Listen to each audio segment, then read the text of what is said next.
uísque dá uma suavizada. Segundo o Ops, suaviza demais, segundo o Ops. Fica mais leve, né? Fica mais leve. Então, eu sou o Rafael Farré, me considero músico e historiador.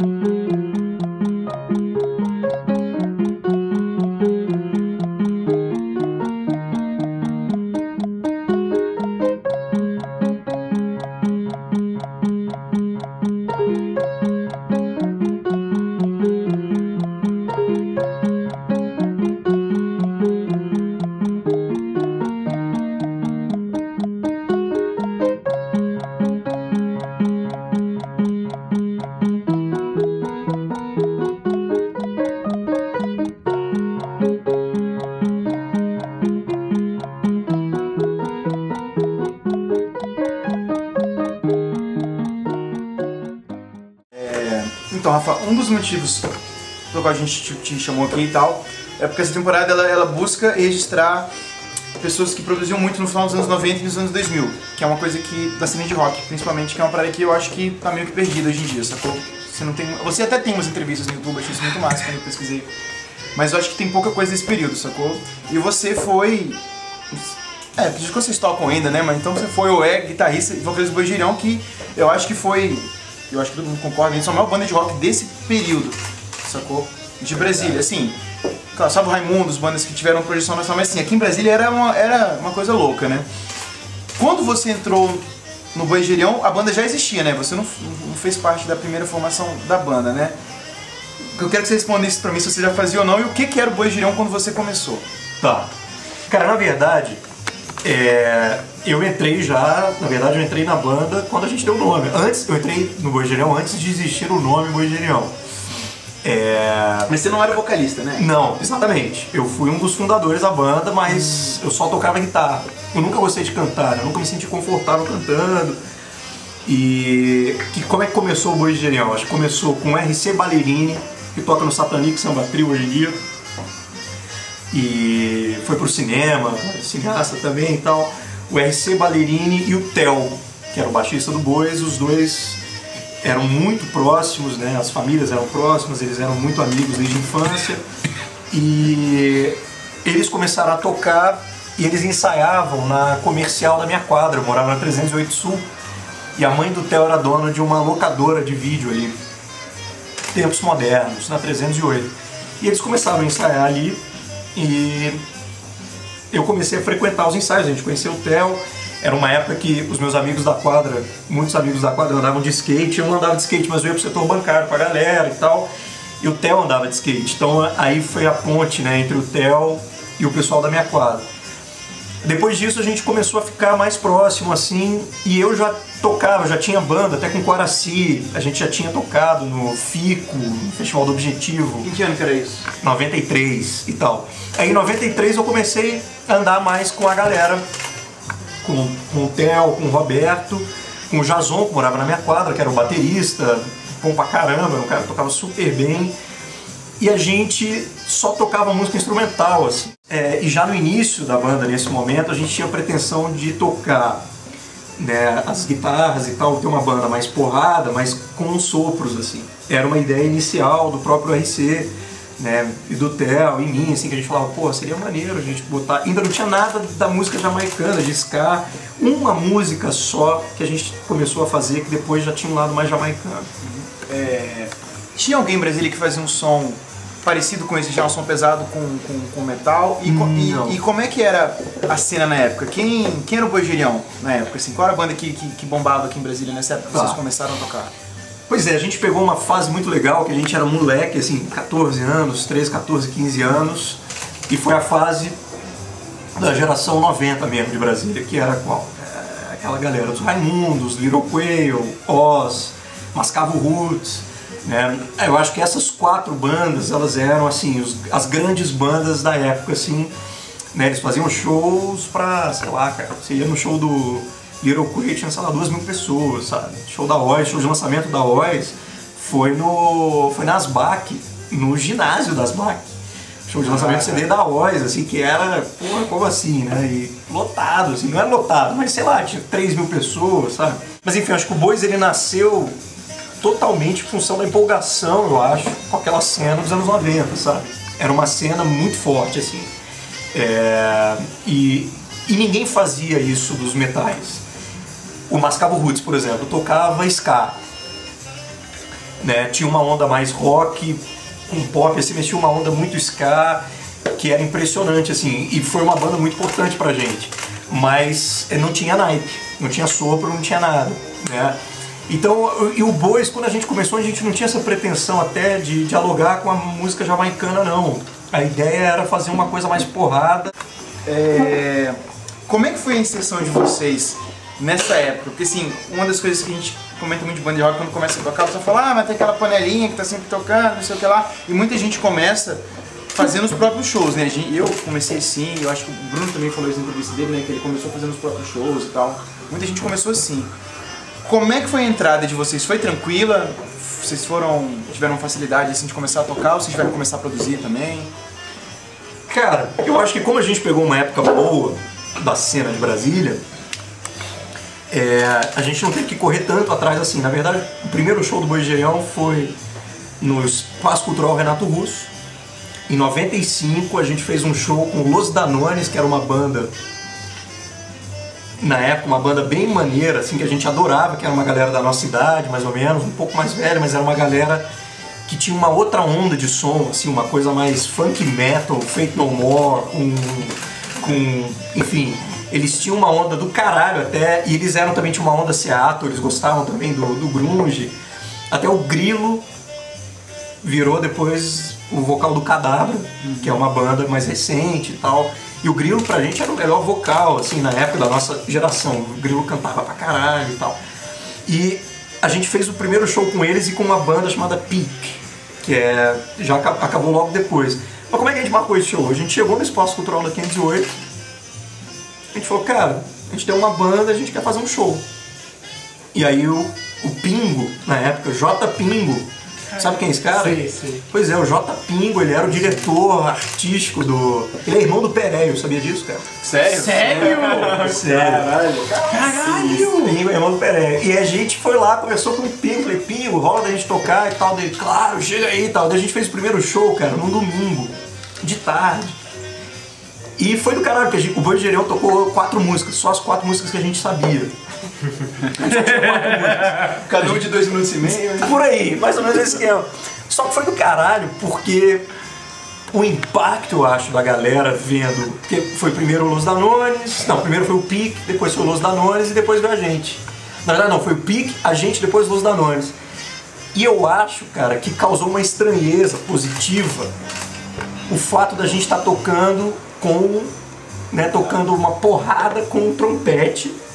E na época a gente estava com um outro cara que a gente conheceu nesse meio tempo, o Igor Alessandro, que tocava sax, fazia escola de música também, não sei se era do colégio militar, mas era um cara que tocava pra caralho, assim. E se amarrou em tocar esse tipo de som. Mas depois, tempo depois ele saiu. Mas então foi maneiro, assim, porque eu acho que o primeiro show causou um impacto muito grande, teve um impacto grande, sabe? E tanto é que, por exemplo, o nome da banda, que eu nunca gostei, eu me lembro que eu falei, pô galera, não vamos botar Bois de Gerião não. E ninguém falou, mas não tem nada melhor, vamos botar Bois de Gerião, depois a gente muda.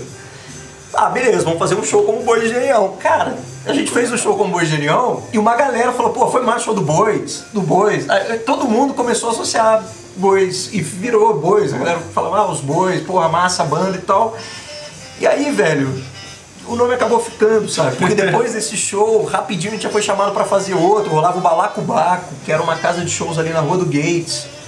Rolava o Grande Circular, sei lá, que era ali na frente da rodoviária, onde hoje é a Biblioteca Nacional.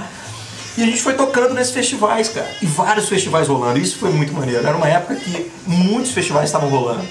E você tinha em Brasília, nessa época, uma coisa muito maneira que era o seguinte, a Rádio Cultura estava bombada, claro, bombada no universo classe média, plano piloto. Mas enfim, a galera ouvia, né? Eu ouvi o Cult 22, cara, toda sexta-feira, era religioso, pra conhecer as bandas. Se abriu o Correio Brasiliense, cara, sábado. tinha um caderno X-Tudo que tinha matérias assim de página inteira e rolavam tipo assim, as fofocas do rock, a briga do Juliano Lowdream com não sei quem. Você fala, caralho, tipo, isso era notícia, sabe? Isso era notícia, cara. Só perguntando em relação à produção, que você citou que Brasília estava numa boa fase para as bandas, né? Quando você começou a tocar e tal, com Boys. Eu lembro que na entrevista lá com o Bruno, ele estava comentando que eles tiveram que tomar muita iniciativa enquanto membro de banda com produção, né? Nessa época já havia iniciativas de produções independente de membro de banda? Quem eram as principais figuras, assim, que faziam os shows, os eventos? Cara, não, isso sempre... Eu acho assim, você tinha... durante a semana você tinha o Feira de Música, que era o grande evento, né? O Tennyson, o Ottoni até era o apresentador, e o Feira de Música ele acontecia na casa do Teatro Amador ou no Teatro Garagem. Então, no caso, isso era uma produção clássica que o governo fazia, era o GDF, era de graça Secretaria de Cultura, né? Mas, cara, no geral, você pega 90% dos festivais, eram as próprias bandas que organizavam. O Boys cansou de organizar festival, a gente organizou muito festival. Festival, assim, né, juntava 2, 3 bandas e falava, ei, vamos fazer um show, vamos. Que isso era uma coisa que não rolava em Brasília. O quê? Não rolava, tipo, empresário. Sim, tipo, de bandas. As bandas, nenhuma banda tinha empresário, ninguém tinha nada.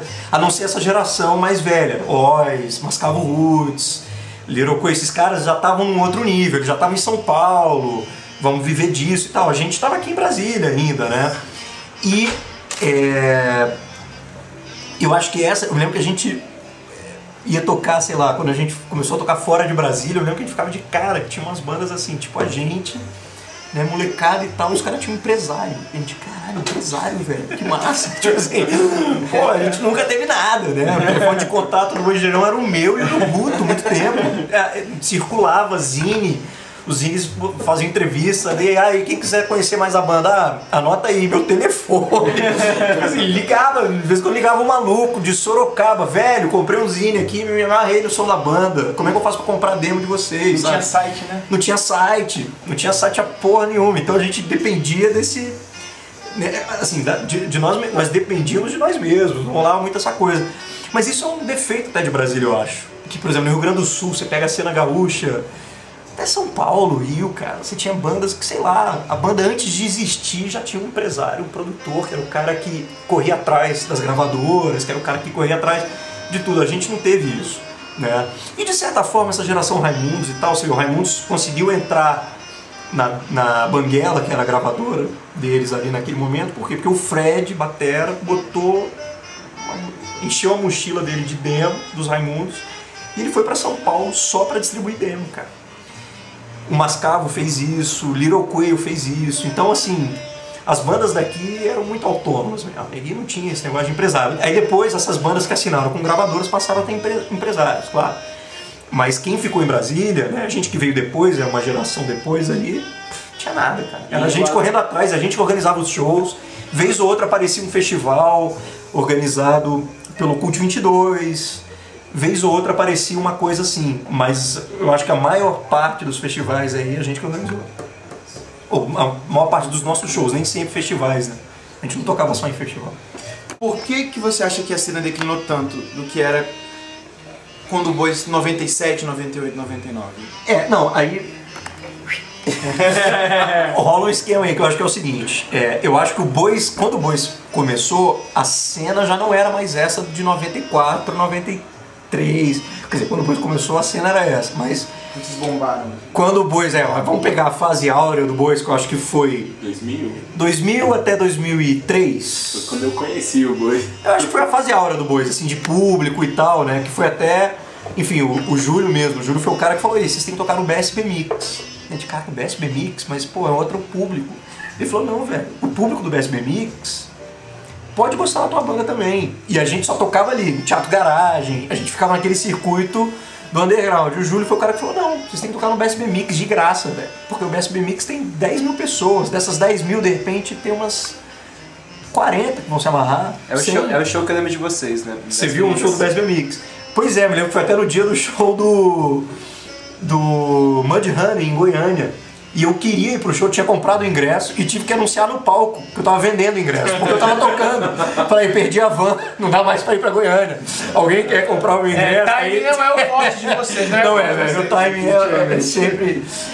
Mas é que tá, então acho que o Boys pegou uma cena já que declinou. Por exemplo, quando o Boys começou, essa fase áurea do Boys, você já não tinha já essa radicultura maneira, você não tinha mais a Headley Records, você não tinha mais a própria indústria fonográfica, acho que ela estava passando por mudanças e tal. O rock tinha dado uma... Né, nas rádios mesmo, eu acho que o rock estava começando a cair um pouco, mas os Raimundos acabaram lançando o Solo Forever, que foi assim, impressionante, vendeu muito e trouxe o rock de novo, assim, pra... Mas eu disse com uma produção também mais pop, né? Não, total.